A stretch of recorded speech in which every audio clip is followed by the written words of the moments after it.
Hello everyone, so sorry for the delay in uploading these lectures. अब हम cover करने वाले हैं 2024 जनवरी magazine. So places in news in world से स्टार्ट करते हैं। There are only 28 days left for the exam, so we are going to cover it as soon as possible. आप भी देखते रहिए और चीज़ें जल्दी कवर हो जाएंगी। तो फर्स्ट स्टार्ट करते हैं। स्विट्ज़रलैंड और इंडिया के बीच में FTA साइन हुआ है। एक्चुअली जो FTA है ये स्विट्ज़रलैंड अकेले के साथ नहीं हुआ है, ये एक 4 कंट्रीज़ हैं जो यूरोपियन यूनियन का हिस्सा नहीं है, जिन्हें कहा जाता है European free trade area EFTA।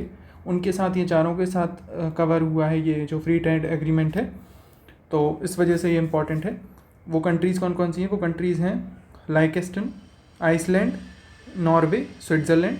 तो हम स्विट्ज़रलैंड की जो इम्पोर्टेंट लैंडमार्क्स है फिज़िकल वो देख सकते हैं। Sorry for the construction noise, मैं उसका कुछ कर नहीं सकता। तो एक जो फोल्ड माउंटेन्स हैं which are very famous, these are Alps, और उन्हीं के बीच से निकलती है एक नदी जिसका नाम है रोन रिवर, और एक राइन रिवर जो ब्लैक फॉरेस्ट से निकलती है। सो ये चीज़ आपको याद रखनी पड़ेगी। लेक कॉन्स्टेंस है एक जो इम्पॉर्टेंट है, और एक लेक है लेक मैग्योरी।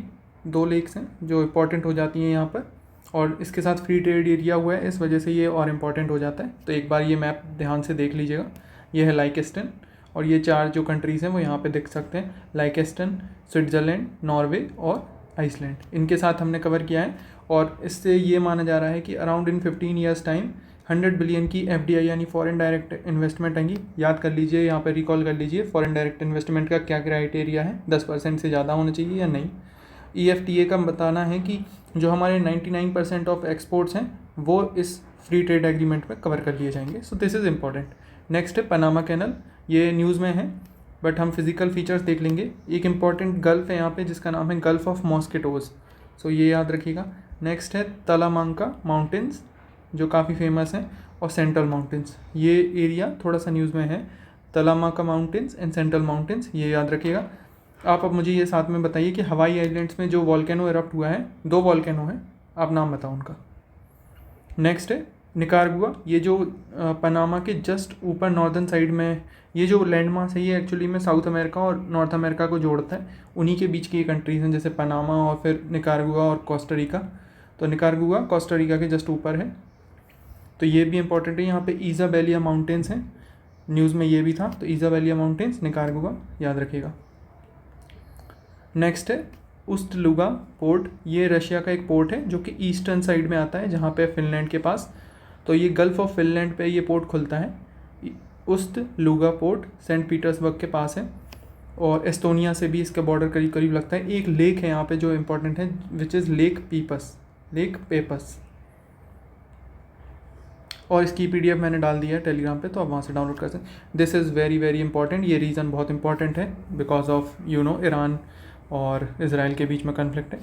तो हमारे कंट्री और UAE के बीच में जो एग्रीमेंट्स हुए हैं रिगार्डिंग द UPI सिस्टम, उसकी वजह से ये इंपॉर्टेंट हो जाता है। तो एक जेबल अली पोर्ट है, ये UAE का पार्ट है, जेबल अली पोर्ट याद रखिएगा, और पाम आइलैंड्स वो याद रखिएगा, वो इंपॉर्टेंट है।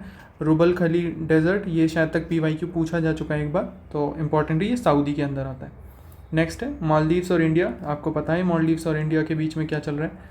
जो मालदीव्स है ये एक लैंडमास नहीं है, और ये एक आइलैंड के आर्कीपेलागो है, बट ये पूरी तरह से आइलैंड भी नहीं है। दीज आर फीचर्स जिसे कहते हैं एटॉल, जो लैंडमास उभर के आ गए हैं समय के साथ साथ।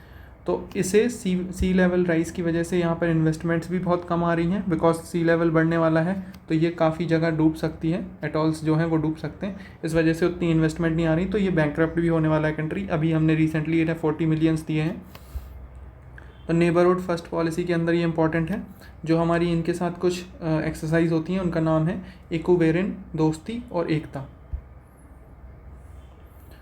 सिड्स क्या है? स्मॉल आइलैंड डेवलपिंग स्टेट्स, ये इंपॉर्टेंट है, आप ये याद रखिएगा और एक बार पढ़ लीजिए इसके बारे में। नेक्स्ट है अंगोला विड्रॉज फ्रॉम ओपेक, यानी ओपेक जो 14 ऑयल रिच कंट्रीज़ का ग्रुप है जो कार्टेल बनाते हैं। रशिया इसमें नहीं आता है, कतर ने इससे विड्रॉ कर लिया है रिसेंटली, और ये अंगोला ने भी विड्रॉ कर लिया है, विच इज़ अ कंट्री जो अफ्रीकन कॉन्टिनेंट में है। इसकी इंपॉर्टेंट जाम्बेजी रिवर, ये याद रखिएगा कि जाम्बेजी रिवर कहाँ से निकलती है, और माउंट मोको। रशिया इसका कभी मेंबर नहीं था ओपेक का, एक ओपेक प्लस भी है, उसके बारे में भी थोड़ा पढ़ लेना। नेक्स्ट है अफ्रीकन कॉन्टिनेंट के जस्ट बाहर एक आइलैंड ओवरसीज टेरिटरी है जिसे कहते हैं कैबो वर्दे। इस कंट्री को अफ्रीकन कॉन्टिनेंट में मलेरिया फ्री थर्ड कंट्री बन गई है, malaria free declared by WHO। और अदर जो 2 हैं which these are Mauritius and Algeria. Algeria सबसे बड़ी कंट्री है in terms of land mass in African continent. Next है places in news in India. जो इम्पॉर्टेंट है न्यूज़ वो है वडनगर और मेहसाना, गुजरात में ये जगह है। यहाँ पर ह्यूमन सेटलमेंट पाए गए हैं 2800 साल पुरानी, यानी कि 800 BC के आसपास के। तो इस वजह से ये इंपॉर्टेंट हो जाता है, तो ये न्यूज़ में है, इस जगह का नाम याद रखिएगा। नेक्स्ट है पेंच टाइगर रिजर्व को डार्क स्काई रिजर्व घोषित कर दिया है। ये इंडिया का फर्स्ट डार्क स्काई रिजर्व घोषित हो गया है, जो एक चांगथंग वैली में है लद्दाख में। वो होने वाला था बट उससे पहले ये हो गया। तो पेंच जो टाइगर रिजर्व है, यहाँ का फौना आपको देखना पड़ेगा, फ्लोरा आपको देखना पड़ेगा, बट ये महाराष्ट्र और MP के बीच में आता है और ये 5th डार्क स्काई रिजर्व है इन एशिया। एक US बेस्ड ऑर्गेनाइजेशन है इंटरनेशनल डार्क स्काई रिजर्व जो ये घोषित करता है, सो इम्पॉर्टेंट है।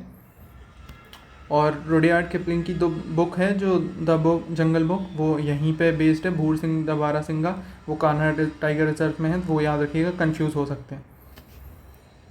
प्रपोज किया था जांगथंग वैली को लेके, वाइल्ड लाइफ सेंचुरी को लेके, बट इसे पहले कंफर्म कर दिया।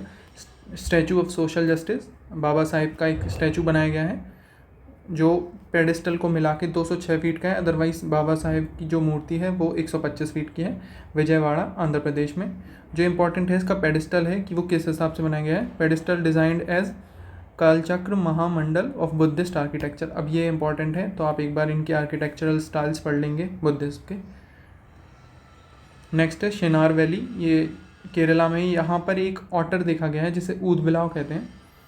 ऊदबिलाव आपका दोस्त नहीं, एक ऊदबिलाव नाम का एक जानवर पाया जाता है, सो उसे ऑटर कहते हैं इंग्लिश में। तो वो नियर थ्रेटेंड है और WPA एक्ट शेड्यूल 2 में है और साइट्स के अपेंडिक्स 1 में है, सो इम्पॉर्टेंट है।